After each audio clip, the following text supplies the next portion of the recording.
স্বৈরাচাররা আগামী ফেব্রুয়ারিতে নাকি মাঠে নামতে চায়।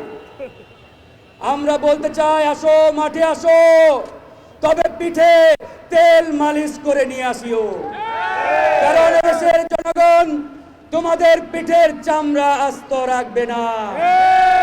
আমরাও বলি আসেন, খেলা হবে। এতদিন তো বলতো ওবায়দুল কাদের আর নারায়ণগঞ্জের শামীম উসমান, যাকে অনেকেই বুরখা শামীম বলে চিনে থাকেন। সেই শামীম উসমান আজকে কোথায়? সে পালিয়ে ইন্ডিয়া গেছে, আর এখন জিগির আজকারে নাকি মশগুল, বলে বাকি জীবন আল্লাহ বিল্লাহ করে কাটাতে চায়, আর রাজনীতির মাঠে আসবো না ভাই। এখনো যারা এই বাংলাদেশের মাটিতে বাংলাদেশের খেয়ে পড়ে মনে করে থাকেন আওয়ামী লীগ ফিরে আসবে, ভাই আপনাদের পরিচয় জাগ্রত হোক। আপনারা আপনাদের কাঠের চশমা খুলে সামনে তাকান। পৃথিবীর ইতিহাসে এরকম ঘটনা আর কোন দেশে ঘটে নাই, যে দেশ থেকে প্রধানমন্ত্রী এবং জাতীয় মসজিদের ইমাম একসাথে পালিয়ে গেছে। মসজিদের ইমাম পালিয়ে গেছে, এরকম ঘটনা পৃথিবীর ইতিহাসে আর কোন দেশে ঘটে নাই। এটা একমাত্র বাংলাদেশে সম্ভব হয়েছে। মসজিদের ইমাম থেকে শুরু করে প্রত্যেকটা ব্যক্তি যারা খুনি হাসিনার দোসর এবং হাসিনাকে নগ্নভাবে সমর্থন দিয়েছিল, তারা লেজ গুটিয়ে পালাতে বাধ্য হয়েছে। তাই আমরা বলতে চাই, এই সরকার যদি ওই নম নতজানু হয়ে এই দেশকে পরিচালনা করতে চাই, আমরা আর এক ঘন্টাও সময় দিতে রাজি নই।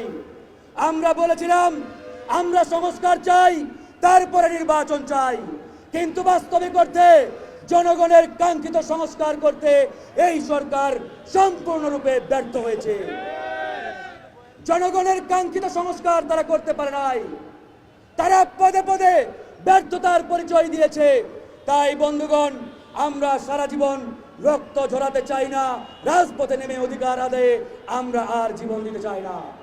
এই সরকারের উপরে আস্থা রেখে 5টি মাস অপেক্ষা করলাম। এই 5 মাসে আজকের মতো একটি জায়গায় এসে যখন দাঁড়িয়ে শুনতে হয় আওয়ামী লীগের 2% খুনিকে তারা গ্রেপ্তার করতে পারে নাই, তাহলে আমরা যাবোটা কোথায়? আমরা কি আপনাদের উপরে কিয়ামত পর্যন্ত আস্থা রাখবো?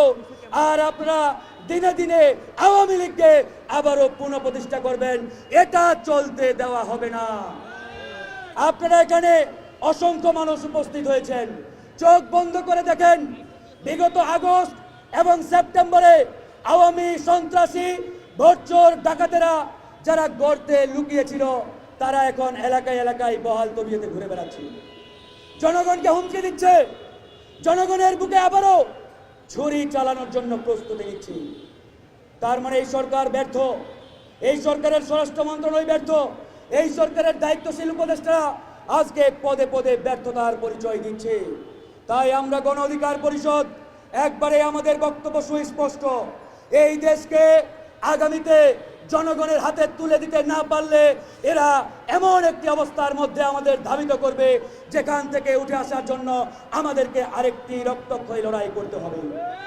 আমরা রক্ত ঝরাতে চাই না, আমরা আর লড়াই করতে চাই না।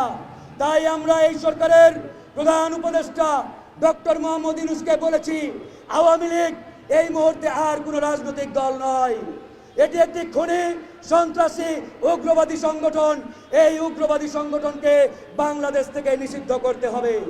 কিন্তু এই নিষিদ্ধ করতে গিয়ে তারা নানান ছল চাতুরির আশ্রয় নিয়েছে, তারা এখানে ভেলকিবাজির আশ্রয় নিয়েছে। আমরা এরপরে বললাম আওয়ামী লীগের নিবন্ধন বাতিল করেন, তারা আওয়ামী লীগের নিবন্ধন বাতিল করতেও কাচুমুচু শুরু করেছি। আমরা আর প্রশ্রয় দেব না, আমরা বরদাস্ত করব না। আওয়ামী লীগ এবং ছাত্রলীগের প্রশ্নে আমরা সব সময় এক এবং ঐক্যবদ্ধ আছি। এই জায়গায় নো কম্প্রোমাইজ, কোনো কম্প্রোমাইজ করা হবে না বন্ধুগণ। তাই গণ অধিকার পরিষদ টেকনাফ থেকে তেতুলিয়া সারা বাংলাদেশে আওয়াজ তুলেছে, আওয়ামী লীগের রাজনীতি এই বাংলার মাটিতে আর চলতে দেওয়া হবে না। আওয়ামী লীগকে নিষিদ্ধ করতে হবে। আগামী 3টি নির্বাচনে আওয়ামী লীগ যাতে অংশগ্রহণ না করতে পারে তার জন্য তাদের নিবন্ধন বাতিল করতে হবে।